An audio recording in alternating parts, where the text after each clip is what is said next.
Hello everyone and welcome to Sorta My podcast. My name is Vincent Herman, Vin The Human, and welcome to another episode. Guys, we got trailers to talk about. Alpha's going to be coming up with the news here soon. It's going to be less of a fuck somebody episode like it was last time. Bill Maher really got under my skin. I'm sorry if I rambled too much, but, you know, that kind of happens when it's just me, myself, and I, not Reen. 90s kids are loving that one. Anyways, we're going to go ahead and get into some trailers here. First up, Young Justice's official trailer came out. It seems in this season, metahumans are going to be abducted, shipped off-world, planned to be used as weapons of mass destruction. So it seems like Season 3 is really going to be tackling the human trafficking element, or in this case, metahuman trafficking element of their world. You know how DC is with their talking about the world as a whole. A lot of the CW shows right now are tackling racism, which I feel is, well, I mean, it's built into Black Lightning, but Supergirl, I think, is doing a really good job about people being prejudiced against aliens, and so this only fits the DC trying to commentate on the world as it is today. The action and animation look good. It seems like it's going to be packed with heroes, but more packed with villains than anything. I feel like I saw Clayface at one time fighting Damian Wayne. I am not wild about Nightwing's voice. You expect Nightwing to be grown-up Robin. This just sounds like Robin in a darker costume. I don't know. He has too youthful of a voice than what I would expect from Nightwing. But ultimately, the trailer doesn't do much for me. I never finished Young Justice. I can't even really remember what happened. I know I saw all of Season 1. Season 2 kind of dragged for me a little bit, and at the time, I was starting a business, so yeah, Young Justice has never really been big on my list. It looks good. Like I said, I'm sure it's going to be fine. I'll check it out. I'll probably get caught up before Season 3 comes out, but you know, I don't know. What did you think? Tell me down in the comments below. One thing I am really excited for, though, I'm really excited for this new Ultraman show coming to Netflix. The trailer just hit, and for those of you who are not familiar with Ultraman, let me give you a little bit of schooling. Ultraman began in 1966 as a live-action TV series about a special anti-monster defense agent who can transform into a giant alien called Ultraman. The show became a phenomenon, and it actually birthed the tokusatsu, I hope I said that right, genre that later gave us shows like Kamen Rider and Super Sentai, which American audiences will know as Power Rangers. But this is actually a CG animated series that acts as a spiritual sequel to the original series. Our main character is actually the son of Hayata, the original Ultraman, who must take up the mantle of his aging father to fight an evil force impersonating the superhero. I actually usually don't like this animation style, but for this, it's kind of working for me. I don't know if they've cleaned up this style since some of the earlier days of which I was exposed to it, but it looks like Iron Man on crack. By that I mean anime crack. Talking about this in front of my son. Say hello to the people there, VinnyWise. Hey. He is acting as somewhat of an intern. I'm showing him the ins and outs of what's going on with the podcast world. But I am actually in love with this trailer. I think it looks really, really, really cool. Kind of like a Dragon Ball Z meets Iron Man meets Power Rangers meets Godzilla type thing. Well, they didn't bring the monsters into this one. It seems like he's just going up against some sort of Ultraman impersonator.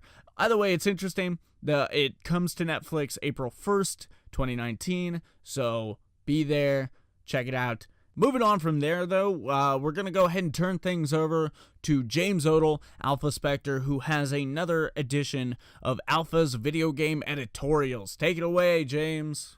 Hey everyone, welcome to the newest installment of Alpha's Editorials. We are diving back into the world of video games this week, and the first one we are talking about is Red Dead Redemption 2. It has recently released its online play, though it is still in beta, purchasers of this game now have access to the online beta content. Now, with this content, you will be able to create your own characters just the way you did in Grand Theft Auto 5 Online, select your own abilities, all that kind of cool stuff. You'll be able to group up with up to 7 people and form your own posse. You'll go around, you'll do quests and missions that you get from different characters in the game. You'll even be able to go and battle other posses in real time. Now, of course, being a beta, they are relying on the players to send them information about bugs and suggestions on what to fix and things of that nature, and they are going to continually expand on this dynamic world that they are setting up for the online Red Dead Redemption 2 game. Now, they have not confirmed, but it is speculated that they will not delete online progress when they move it over into live. Now, that's something that we've been seeing a little bit more of with beta content. Fallout 76 did the same thing. You gained access to the beta, and all of your progress through that beta transferred over into the actual game when it released. So, if you're a fan of Red Dead Redemption 2, if you've been doing some of the online play, let me know what you guys think. Have you found any interesting bugs? Let me know down in the comments below. I'd love to hear about it. So the second bit of information that we have today is coming from PUBG. If you don't know what that is, it is PlayerUnknown's Battleground. And it is having a crossover event with none other than Resident Evil 2. Now, this is kind of an interesting crossover, taking a shooter game such as PUBG and crossing it over with a horror survival type game such as Resident Evil.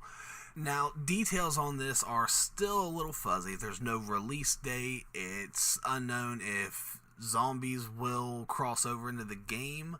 If it's going to be set in Raccoon City, or if it's just going to be the regular game with Leon and Claire becoming playable characters.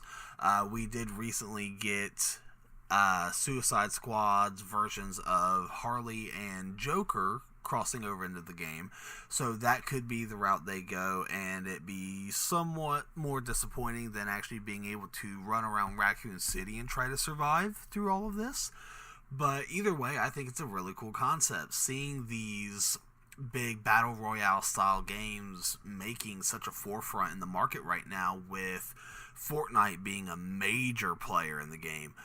Black Ops 4 recently came out a couple of months ago, and it has its own Battle Royale game. If you haven't played the Battle Royale mode in Black Ops 4, which is known as Blackout, then you may want to go and take a look at it. If you've played any of the games like PUBG or Fortnite, it's a very similar take, only it is slightly different. You have to build your weapons up and get perks, backpacks, all that kind of cool stuff. I definitely recommend checking it out. I really enjoy it, and I think you guys would too. But there hasn't been any kind of crossovers with any games like this other than PUBG doing what they've done before. So let me ask you guys, what would you guys like to see in this? Would you guys like to see Raccoon City come into play and play PUBG in Raccoon City? Would you rather just get Leon and Claire as playable characters? So that's going to bring me to my final topic for this editorial, and that comes from Rocksteady Games. Now, if that name sounds familiar, you will recognize them as the spearheads of the Batman Arkham series. Now, Batman Arkham Knight was the last game that we got from this company, but they have had a project in the works for a good while now. So there has been some speculation that it may be a Superman game, and recently an article came out confirming that Rocksteady was going to announce the Superman game at this year's Game Awards. Unfortunately, that was all just rumor and speculation. Rocksteady themselves have come out in an official tweet saying that they are still hard at work in their development bunker, so don't expect an announcement from Rocksteady Games. When it's ready to show, you'll be the first to know. Spoiler, it's not Superman. So this has kind of crushed all of these different speculations and people posting about it's going to be a Superman game. It's going to be a Superman game. Now, could it be a game with Superman in it? I believe so. I think they may be setting us up for a Justice League game. Now, this is just my own personal opinion. There has not been any kind of information leaked that would suggest this. My personal preference, I would love to see a Justice League game from the creators of the Batman Arkham series.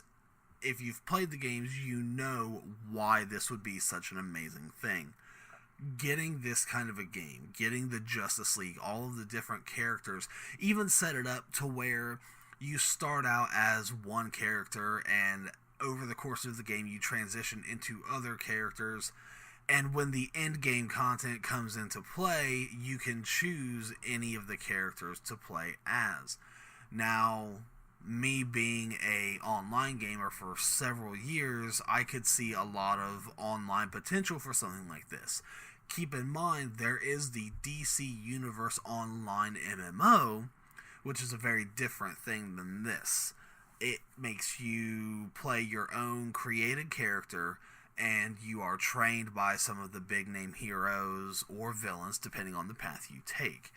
Whereas if we were to get a Justice League RPG, that could definitely be a counter for the Spider-Man game that just recently came out. If you've listened to any of the other editorials, you've heard me speak very highly of the Spider-Man game. They share combat styles, a lot of other similarities. So bringing in the full Justice League, Wonder Woman, Green Lantern, Flash, Superman, bringing all of these characters into a game such as that has not happened in quite a long time. I can't even remember the last game that we got that featured a full Justice League roster that wasn't Injustice. We're going to have to wait for more analysis from Rocksteady Games before we have any kind of official news, but sometimes we like to throw around our personal ideas. So let me know what your ideas and thoughts on the whole thing are down in the comments below, and we'll get to talking about it. Guys, this has been the newest installment of Alpha's Editorials. If you like what you heard, you know what to do. Leave me a comment, and we'll catch you guys next time. Alright guys, now that we have our video game fill in, let's go ahead and talk about some of the news that hit this past week, starting with Daredevil. By now you've heard Deadline received a statement from Netflix saying, and I quote, "Marvel's Daredevil will not return for a fourth season on Netflix. We are tremendously proud of the show's last and final season, and although it's painful for the fans, we feel it's best to close this chapter on a high note. We're thankful to the showrunner Eric Olson, the show's writers, stellar crew, and incredible cast including Charlie Cox as Daredevil himself, and we're grateful to the fans who have supported the show over the years. While the series on Netflix has ended, the 3 existing seasons will remain on the service for years to come, while Daredevil, the character, will live on in future Marvel projects." And this just sucks. This news is kind of out of nowhere, a little not because of the establishment of the Disney Plus streaming service that's coming up, but for me, honestly, I thought this one might go down the road a little bit. I wouldn't be surprised if we hear that The Punisher is going to be canceled after this one. Jessica Jones, I think, is working on a 3rd season. I'm not 100% sure, but if Daredevil is getting canceled, they're obviously all on the chopping block. There's no way they all make it out. And it just, I don't really think they're going to bring these over to the Disney Plus streaming service. You've heard notable film critics, TV and film critics, talking about how these deals usually work out, and it really seems like it's not going to be in the favor of Disney or Marvel Studios to bring these over, especially since, at least in these last few seasons of these shows, it feels like they've been distancing themselves from the larger MCU that these are supposed to be tied into. It just sucks really bad. Like I told you last episode, I finished Iron Man Season 2. I was so excited for the big reveal at the end of that, which again, I feel like it's too soon to spoil, so I'm not going to say what it is. The big ending of Luke Cage that puts you in a moment of like, whoa, holy crap, this is a big change for the hero of Harlem. Like, what's going to happen here? And I haven't finished this season of Daredevil yet, but I have to assume it probably ends on a cliffhanger too. It's probably not going to end on a appropriate note.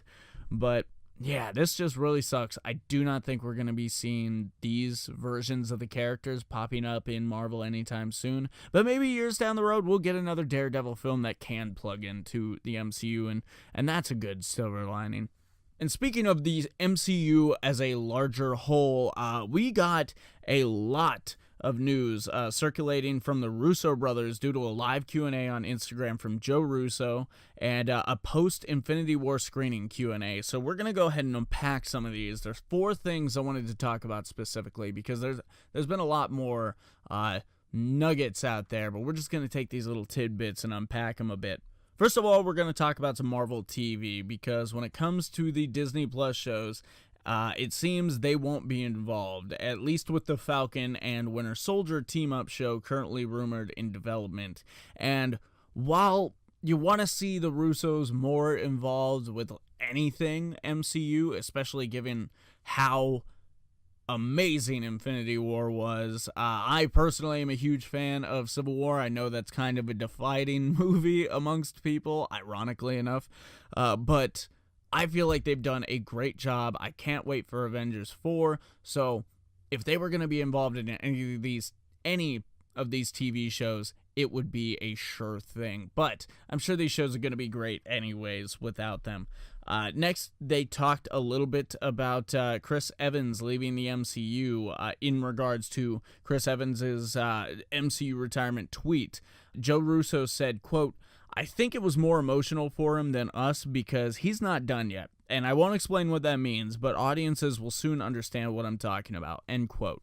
So it seems like we're going to be getting a little more Captain America than just Avengers 4, and that is always a good thing. Chris Evans is the embodiment of Captain America. He really nails that role. I can't imagine this movie universe without him, so I'm glad we're going to be seeing him stick around a little bit. And maybe it'll be kind of a passing the mantle thing because to reference the Winter Soldier Falcon television show again, those two have both been Captain America in the comic books. So that show really could be focused on who's going to take up the mantle of the Shield, and towards the end you could see Chris Evans kind of pass it on. Who knows? But that would be really cool. That'd be the perfect send-off for him, perfect way to pass the mantle. Not just a vacancy where 2 heroes have to fight for it. Next, we heard a little bit about their discussions on Beta Ray Bill because it was revealed that they have discussed Beta Ray Bill's entrance into the MCU many times, but could never find a good fit for the story. For those of you who are not familiar with the character, Beta Ray Bill is a horse-like Corbinite, first appearing in 1983's The Mighty Thor number 337, who is also one of the few characters worthy of wielding Thor's hammer. He had a cameo in Thor Ragnarok, but it was cut because there wasn't enough of him in the film. And Tai Asha Ra, another famous Corbinite and love interest for Beta Ray Bill, was cut from Guardians of the Galaxy, which could have neatly set up his MCU arrival. So it seems like for a while here, they've been trying to get this character involved. And while I feel like it would have been too early to do it in phases 1, 2, or 3, we're coming into phase 4 where things are going to be changing. We don't know if Chris Hemsworth is going to hang up his hammer or not. And he is currently running around with Stormbreaker, which is Beta Ray Bill's weapon of choice from the comic books. So I feel like now, of all the times, this is the time to get him involved. So I'm glad he's at least part of the discussion, and I'm sure they're going to find a way to fit him in eventually. It seems like they're really adamant about it. And last, the brothers were asked if they would reconsider their self-imposed retirement from making superhero movies now that Marvel Studios was regaining the rights to Fantastic Four and the X-Men, to which Joe Russo immediately replied, "Not until they make Secret Wars." Referring to the 1984 comic book story written by Jim Starlin. This crossover event had the Avengers, Fantastic Four, Spider-Man, X-Men, and the Hulk taken to an alien world to fight a collection of their greatest enemies for an omnipotent being known as the Beyonder. Given that wars are kind of their thing in the MCU, yes, fuck yes, we need a Joe and Anthony Russo Secret Wars movie where they all go to an alien planet and face like all the MCU villains, not just one with a cool gauntlet and like 4 people running around him that are pretty strong too. No, everyone. And we see Red Skull come back and he's got Hydra and now he's recruited. Who knows? Baron Zemo is finally part of Hydra. I don't know. You could bring out any of the Iron Man villains that they haven't used yet. Crimson Dynamo would be cool to see. I don't know. There's any number of possibilities for that, and you could even make it a big gap, like these heroes have been fighting these characters over the years that we haven't been seeing them, especially because a lot of them are starting to retire from these roles. I don't know. That would just be so cool. I mean, just the idea of seeing a live-action Beyonder. You got my money. I'm in the theater, for sure. But that's going to do it for our more discussion-worthy news, and I think it's the appropriate time to head into the phone booth. It's time for the news, the phone booth news. That's right, everyone. It's time for the phone booth news, where I try to give you the news faster than Deadpool can save the day, which gives me 3 minutes, 45 seconds. Now, I've been timing this myself since Alphaspecter is no longer a in-person member of the podcast. But now that I have an extra pair of hands here, VinnyWise, why don't you go ahead and take this timer here. I'm going to go ahead and prep myself, and you tell me when you have hit start. Hit start. In comics news, speaking with DC Daily, Sean Gordon Murphy shared insight into Volume 2 of Batman White Knight, which will focus on Azrael. He then revealed that he'd like Jason Todd to desert Batman after Joker beats him mercilessly, those are words, pick which one you want, and spares his life if he were ever to get a Volume 3. In TV news, the popular anime Cowboy Bebop is set to become a live-action series on Netflix with Shinichiro Watanabe, I think I kind of got that, who directed the original anime, serving as a consultant. While, on the flip side, all 26 episodes and 2 films of the anime Neo Genesis Evangelion will be coming to Netflix in spring of 2019, while AMC has renewed Preacher for a 4th season. In movie news, first reported by The Wrap, DC Entertainment and Warner Brothers have plans for a live-action Blue Beetle film based on the 3rd and most well-known incarnation of the character, Jamie Reyes, with unknown writer Gareth Duncan Alcor. People get easier names, penning the script. In a heartfelt video on Instagram, Sylvester Stallone announced his retirement from the Rocky role, furthering the point in a caption stating, quote, "Though it breaks my heart, sadly all things must pass and end," end quote. And that is the news. Hit the stop button. What did I do there? Well, you gotta tell me what it was. What time did I hit? 1 minute, 31 seconds, and however many nanoseconds. Okay, guys.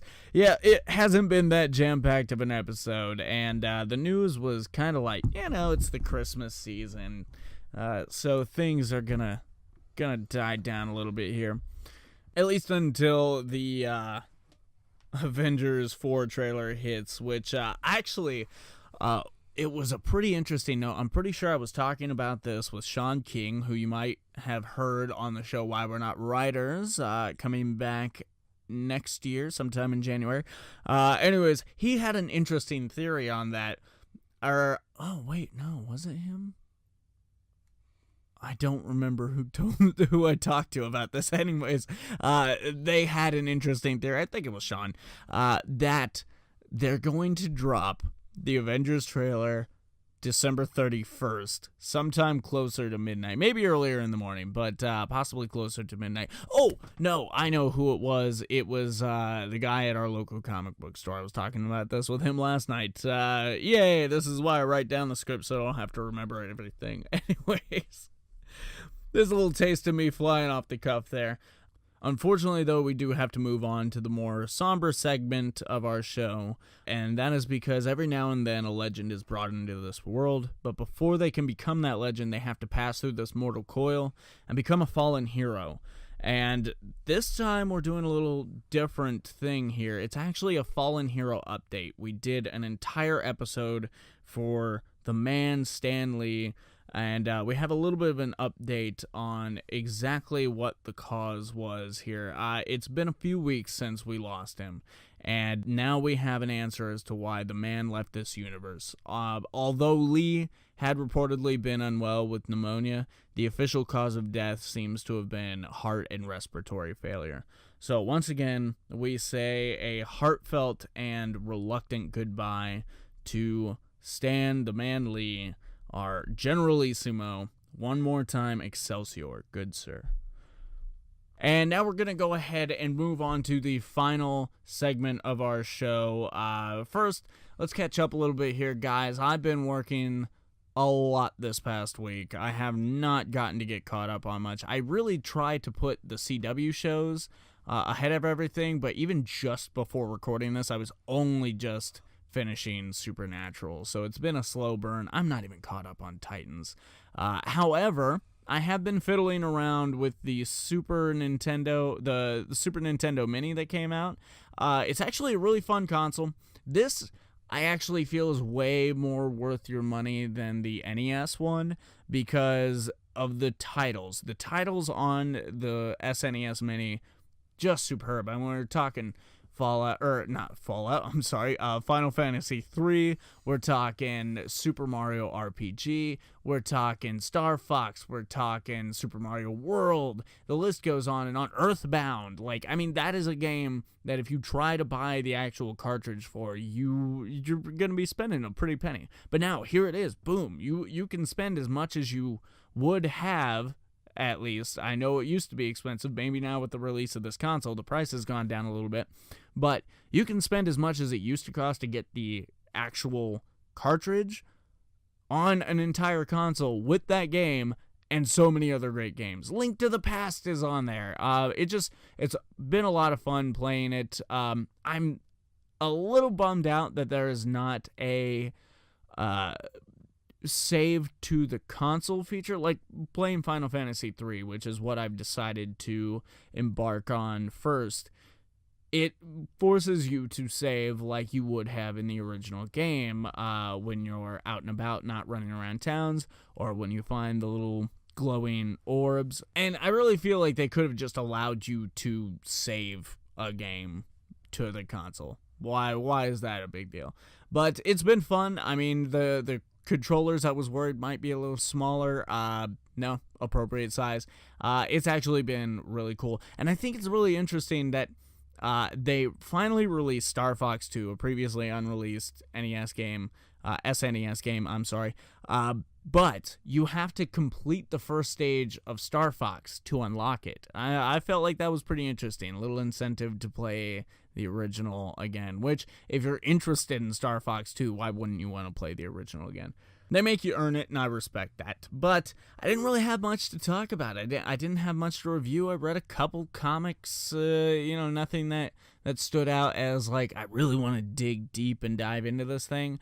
But our new intern here, VinnyWise, he had a little something to talk about.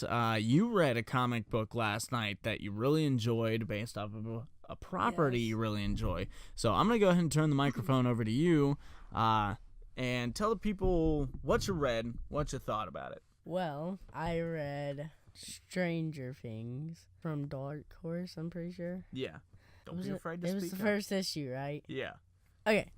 So, the whole book, it was basically talking about when, like, Will disappeared when he shot the Demogorgon. And he was trying to figure out where he was. until he noticed that nobody was with him. I thought it was really good. The artwork, everything. What's that? What's it called? What do you mean? The upside down? Like the cover. Oh, the cover. The cover. Yeah. Like he was in the upside down world. Yeah. In the cover. Yeah. Like I liked that when I had to flip it around. Like, oh. Yeah. Yeah, it was pretty interesting the way they did that. Yeah. What did you not like about it? Was there anything you didn't like about it? No, I think I liked most of it, really. Yeah. A little informative. Kind of cool seeing, like, oh, this is something that was going on during season 1. Yeah, that wasn't shown on the episode. Yeah, you didn't get to see this in the show. You can only get this from the comic book. And I got from the comic book from the Inner Geek. Yeah, a little shout out. After we watched Bohemian Rhapsody. Oh, yeah. You want to talk a little bit about that movie? Yeah. Well, it's my second time. I'm gonna go ahead and get a little closer here. You might be able to hear me. It's my second time actually watching it. I went and saw it with my roommates. Again, the aforementioned Sean King. And it turns out Vinny here is getting pretty into Queen as a whole, just their music, and so we decided to go check this out. First of all, what'd you think about that Ashland Cinemark Theater? It was really, really fancy and good. Yeah, way better than our theater here at home, right? Yeah, better than the Portsmouth Cinema. No hate though. No, I mean, it's good. It's right. I mean, for right here where we're located, it's literally just across the railroad tracks. We could walk over there in like 2 minutes. Yeah. So, I mean, that's good in a pinch. That's where I saw Creed 2. So, I didn't hate that. But, man, it is definitely different. But, man, that popcorn is way more expensive. Yeah, and there's, like, more stuff there. There's, like, T-shirts, Funko Pops, and talkies. Yeah, definitely a different experience for sure. And so, what'd you think of that movie? It was really, really good. I mean, it talked about, like, basically everyone in the band besides who was that one guy? Well, I think it focused on Freddie Mercury way more than it did the other guys, like in Roger the band. And I forget the one guy's name. I can't remember the band members' names. I only know Roger and Freddie. But it didn't necessarily treat them poorly either. It showed them in a good light. Like, I was really entertained by them. Yeah.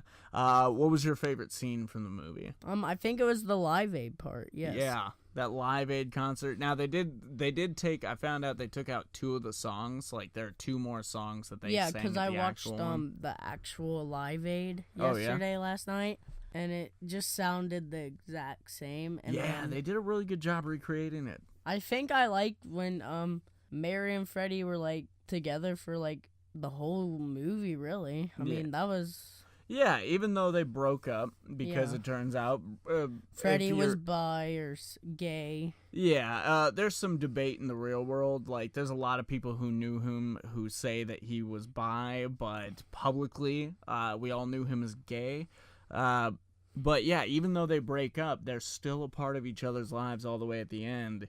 And at least in the movie, I don't know if this is how it played out in real life, because, like, an emotional scene in the rain, that's pretty movie. Like, that doesn't always happen in real life. No. But it was pretty interesting seeing how she's the one who convinced him to turn it all around and change his life for the better before he passed, because as history shows, he did sadly pass from AIDS in 1991. So... so you liked the movie? You liked the movie as a whole? Yes, it was very good. I think it's a little oddly paced, but it's kind of poetic the way it's paced, because even the way the band talks about themselves is like, Queen is not one thing. It can't be held together by a formula. It's like different. It's like a different meaning. So... For this movie to kind of flow the same way without a formula, it's a little poetic. It makes sense. I know a lot of critics are crapping on it for that, but if you look a little deeper into it, or it could just be a mistake and just bad filmmaking that accidentally works, but you never know. Also, I would have really loved to have seen more of David Bowie. Like, it kind of bummed me out that Under Pressure was just kind of like a background song for a montage. And then, like, they talked about Michael Jackson, which, fun fact, Michael Jackson and Freddie Mercury were going to make a song, but Freddie Mercury quit all that because Michael Jackson brought his pet llama in the studio. Yeah, he brought his pet llama. Just one more weird tale from the world of music. But I also would have liked to have seen what the process in making the Flash Gordon soundtrack would have been like. But that's just me. That's just a sci-fi nerd thing. But okay. I think we're going to go ahead and end it here. Yeah. VinnyWise, thank you for joining me in the review section, giving me a little bit more to talk about there. You're welcome. I'm going to take the microphone back now. Bye. Greetings. Yeah, say goodbye to everyone. Goodbye, everyone that goes to this podcast. You'll never hear him again. Yeah, you probably will. Anyways, guys, like this episode if you liked it. Subscribe if you loved it. You're checking this out somewhere while here. Why not like, comment, and share your thoughts on any of today's stories, or share this episode in general. It helps get us out in front of people and shows us that you love what we do. And hit that bell button on YouTube if you want to know when the newest episodes are up. Like our nerd news page, Sorta My Comics on Facebook, and follow Sorta My Podcast on Instagram. Check out Subject to Change Entertainment on Facebook and Twitter, and all of our personal social media is down in the description below. My name is Vincent Herman, Vin The Human. Thank you once again, and it's time to break free with that outro music.